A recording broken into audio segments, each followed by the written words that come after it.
Al-Muqtadi bi Amrillah, yang nama lengkapnya Abu Al-Qasim Abdullah ibn Muhammad Al-Qaim, naik takhta sebagai Khalifah Abbasiyah ke-27. Ia memerintah dari tahun 467 Hijriah atau 1075 Masehi, hingga wafatnya pada tahun 487 Hijriah atau 1094 Masehi.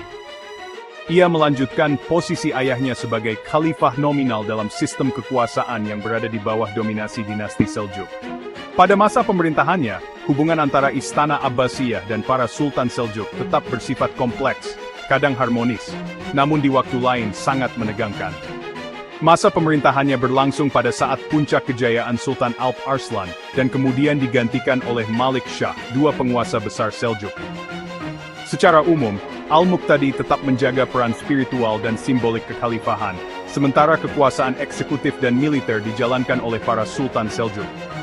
Namun, hubungan antara Al-Muqtadi dan keluarga Seljuk tidak selalu berjalan mulus, apalagi ketika politik pernikahan ikut dimainkan.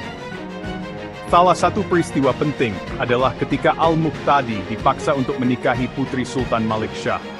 Ini bukan sekadar pernikahan biasa, melainkan syarat dengan muatan politik. Malik Shah menetapkan syarat-syarat keras.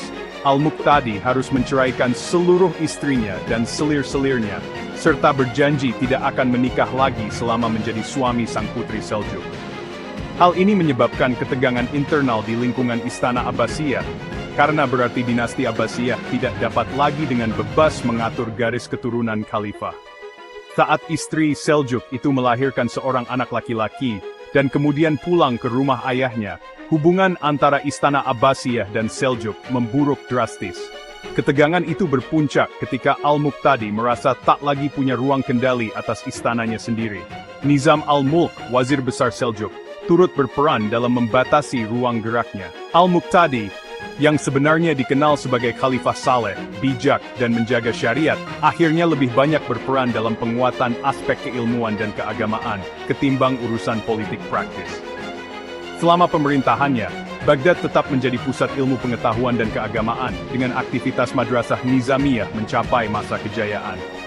Al-Muqtadi mendukung penuh para ulama Sunni, dan memperkuat lembaga pendidikan Islam formal, menjadikan Baghdad sebagai mercusuar ilmu di dunia Islam kala itu.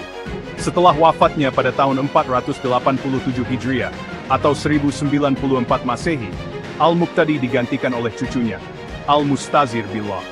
Kematian Al-Muqtadi menandai akhir dari satu fase penting dalam konsolidasi kekhalifahan sebagai simbol otoritas Islam Sunni di bawah pengaruh Seljuk, dan membuka fase baru dalam pergulatan Abbasiyah dengan dinasti-dinasti Islam lain yang terus berubah dari waktu ke waktu.